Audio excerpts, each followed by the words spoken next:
രാമേന്ദ്ര, ബംഗ്ലാദേശിലെ തെരഞ്ഞെടുപ്പ് ഫലം വന്നു. ജമാഅത്തെ ഇസ്ലാമി തോറ്റു. BNP ആണ് ജയിച്ചിരിക്കുന്നത്. ഒരുപക്ഷെ നമ്മളെല്ലാം പ്രതീക്ഷിച്ചിരുന്നത് ജമാഅത്തെ ഇസ്ലാമി അതേപോലെ തന്നെ ആ പിള്ളേർ സംഘമൊക്കെ കൂടി ജയിച്ചു വരുമെന്നും ഇന്ത്യക്കിട്ട് വലിയ പണി ആരംഭിക്കുമെന്നാണ് കരുതിയിരുന്നത്. എന്താണ് ഈ സാഹചര്യം? എന്തെങ്കിലും ആശ്വാസകരമായിട്ടുള്ള ഒരു വാർത്ത ഇതിനകത്ത് ഇന്ത്യക്കുണ്ടോ? ഇന്ത്യയെ സംബന്ധിച്ച് അവിടെ ഒരു അത്യാവശ്യം ജനാധിപത്യ സർക്കാർ വരും എന്നുള്ള ഒരു ആശ്വാസമുണ്ട്. പക്ഷേ പരമ്പരാഗതമായിട്ട് ഇന്ത്യ വിരുദ്ധ വർത്തമാനങ്ങൾ പറഞ്ഞുകൊണ്ടിരുന്ന പാർട്ടി തന്നെയാണ് ബംഗ്ലാദേശ് നാഷണലിസ്റ്റ് പാർട്ടി BNP. കാരണം അതിൻ്റെ ഇനിയിപ്പോൾ താരിഖ് റഹ്മാൻ ആണ് പ്രധാനമന്ത്രിയാവുക. താരിഖ് റഹ്മാൻ എന്ന് പറയുന്നത് സിയാവുർ റഹ്മാൻ, നേരത്തെ പ്രസിഡൻ്റായിരുന്ന സിയാവുർ റഹ്മാൻ്റെയും ഖലീദ സിയ പ്രധാനമന്ത്രിയായിരുന്നു. അവർ രണ്ടുപേരുടെയും മകനാണ്. അയാൾ 17 കൊല്ലം പ്രവാസിയായി ലണ്ടനിലായിരുന്നു. അടുത്ത കാലത്താണ് മടങ്ങി വന്നത്. ഖലീദ സിയ അമ്മ മരിച്ചു പോവുകയും ചെയ്തു അടുത്ത കാലത്ത്.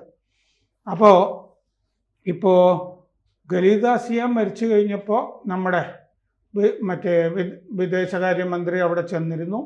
പ്രധാനമന്ത്രി മോദിയുടെ പ്രത്യേക സന്ദേശം ഈ താരിഖ് റഹ്മാന് കൈമാറുകയൊക്കെ ചെയ്തിരുന്നു. അപ്പോൾ നമ്മൾ അങ്ങോട്ട് ഒരു താല്പര്യം ആ സമയത്ത് കാണിച്ചിരുന്നു. എന്ന് പറഞ്ഞാൽ BNP അധികാരത്തിൽ വരുന്നതാണ് നമുക്ക്.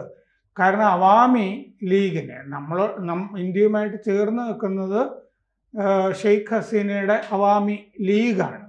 അവാമി ലീഗിനെ ഈ തെരഞ്ഞെടുപ്പിൽ മത്സരിക്കാൻ അനുവദിച്ചിരുന്നില്ല. അവാമി ലീഗിനെ നിരോധിച്ചിട്ട് എന്ന് പറഞ്ഞാൽ അത്ര ജനാധിപത്യപരമായിരുന്നില്ല അവിടുത്തെ തെരഞ്ഞെടുപ്പ്.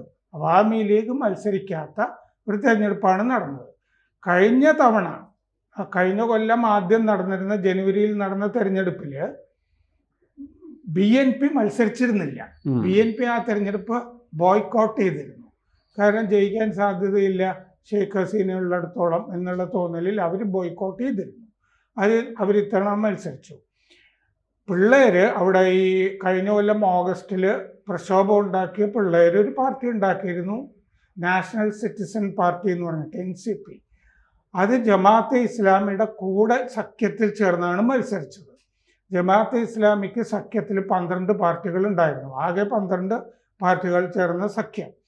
ഇപ്പോൾ അവസാനത്തെ നമ്മളിത് ചർച്ച ചെയ്യുമ്പോഴുള്ള അവസ്ഥ, അവിടെ ആകെ 300 സീറ്റ്.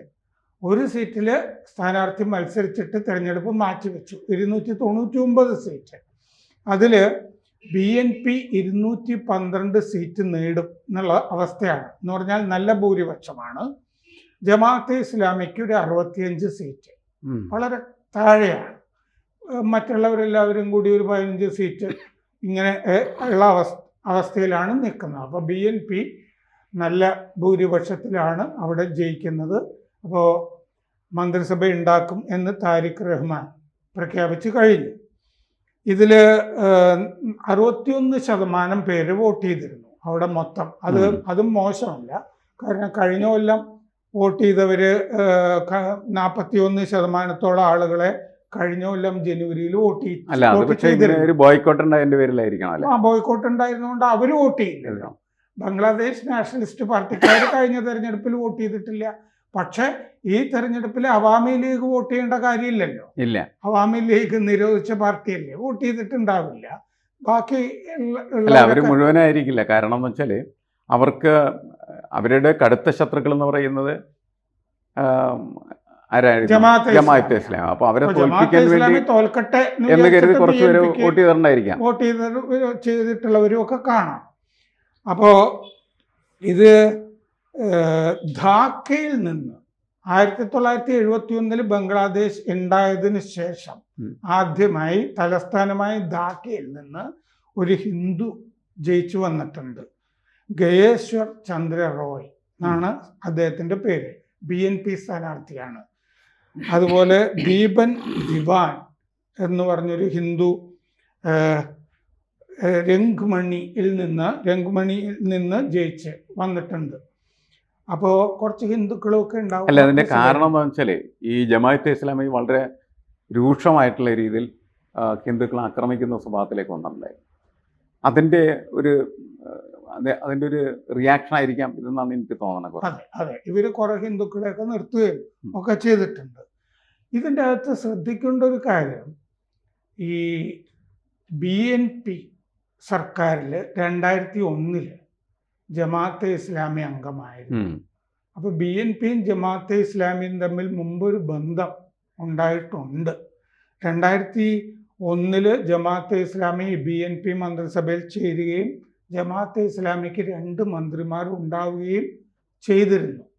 ആ ഒരു മന്ത്രിസഭയിൽ മാത്രമേ ജമാഅത്തെ ഇസ്ലാമി ഈ അധികാരം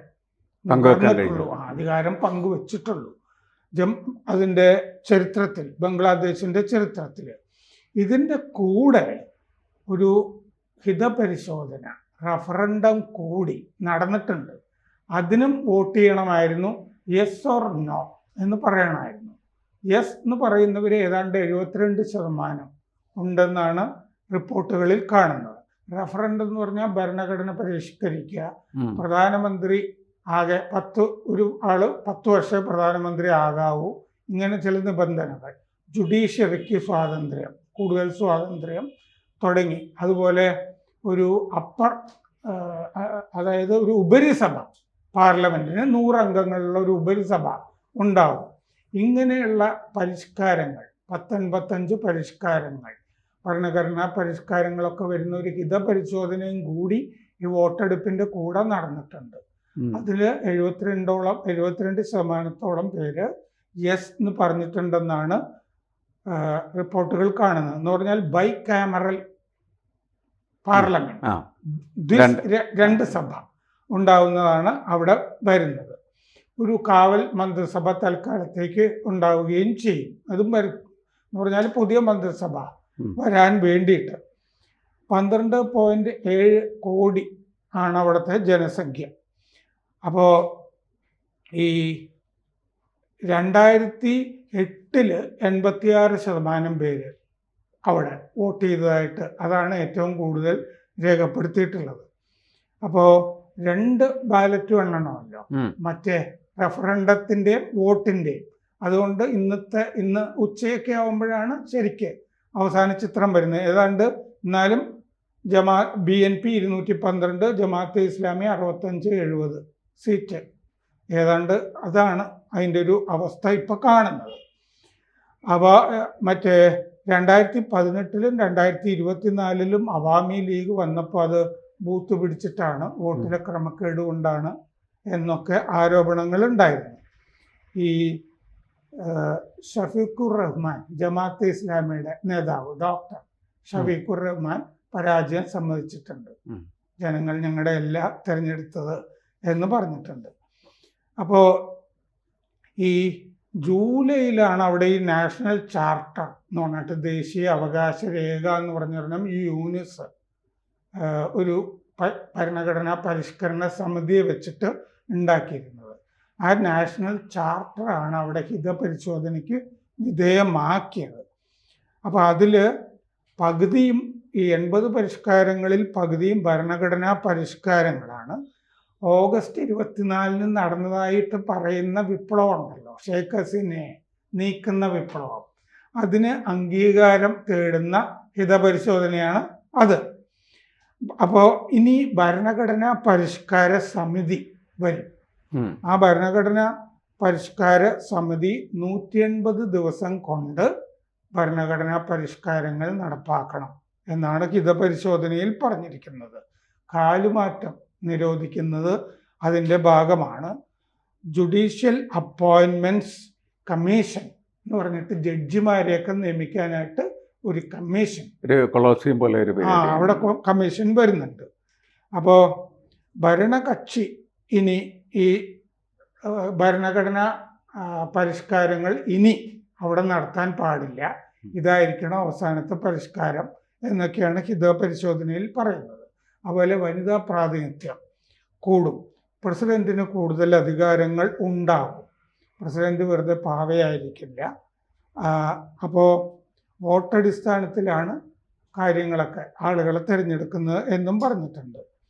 അപ്പോൾ ഈ പരിഷ്കാരങ്ങളിൽ ഹിതപരിശോധനയിൽ യൂനിസിനും ജമാഅത്തെ ഇസ്ലാമിക്കും താല്പര്യമുണ്ടായിരുന്നെങ്കിലും BNPക്ക് ഇനി ഭരണഘടന കക്ഷിയാകുന്ന പാർട്ടിക്ക് താല്പര്യമില്ല. ഈ ഹിതപരിശോധനയിലും ഈ ഭരണഘടനാ പരിഷ്കാരങ്ങളിലും അധികാരത്തിൽ വരുന്ന BNPക്ക് താല്പര്യമില്ല. അപ്പോ പൊതുവെ പറഞ്ഞാൽ അത് സംഘർഷത്തിലേക്ക് വീണ്ടും പോകാം. അതായത് ആ പരിഷ്കാരങ്ങൾ ഇവർ നടപ്പാക്കണം എന്ന് നിർബന്ധമില്ല. ജമാഅത്തെ ഇസ്ലാമിയും യൂനിസും ഒക്കെ തന്നെ ആയിരുന്നെങ്കിൽ അതങ്ങനെ നടന്നു പോയേനെ എന്നുള്ളതാണ്. അപ്പോൾ മുമ്പ് ബംഗ്ലാദേശിൽ 3 റഫറൻഡം ഹിതപരിശോധന നടന്നിട്ടുണ്ട്. 2011 ഈ ഹിതപരിശോധന പരിപാടി ഷെയ്ഖ് ഹസീന അവസാനിപ്പിച്ചു. 2024 ഹൈക്കോടതി വീണ്ടും അത് പുനഃസ്ഥാപിച്ചു. ഹിതപരിശോധനയാകാം എന്ന് പറഞ്ഞു. 1977, 1985 ഒക്കെ ഹിതപരിശോധന നടന്നു. അതിലൊരെണ്ണം പ്രസിഡന്റിൽ നിങ്ങൾക്ക് വിശ്വാസമുണ്ടോ എന്ന് ചോദിക്കുന്നതാണ്. എന്ന് പറഞ്ഞാൽ ഈ അട്ടിമറിയൊക്കെ നടത്തിയിട്ട് പട്ടാളക്കാരൻ പ്രസിഡന്റ് ആകുന്ന പരിപാടിയാണ് ഈ റഹ്മാനൊക്കെ ആയത്. 1991 പ്രസിഡന്റിൽ നിന്ന് പാർലമെന്ററി സംവിധാനത്തിലേക്ക് പോകുന്നു. അതിൻ്റെ ഹിതപരിശോധനയാണ് നടന്നത്. BNPയുടെ ഈ താരിഖ് റഹ്മാൻ വിജയത്തിൽ നമ്മൾ ആഘോഷങ്ങൾ നടത്തേണ്ടതില്ല, പ്രാർത്ഥനകൾ മതി എന്ന് നിർദ്ദേശിച്ചിട്ടുണ്ട്. ജൂമോ ആ പ്രാർത്ഥന നടത്തുക, അല്ലാതെ ആഘോഷവും പടക്കം പൊട്ടിക്കലും ഈ വക പരിപാടികളൊന്നും വേണ്ട എന്ന് അദ്ദേഹം നിർദ്ദേശിച്ചിട്ടുണ്ട്. അപ്പോൾ ഈ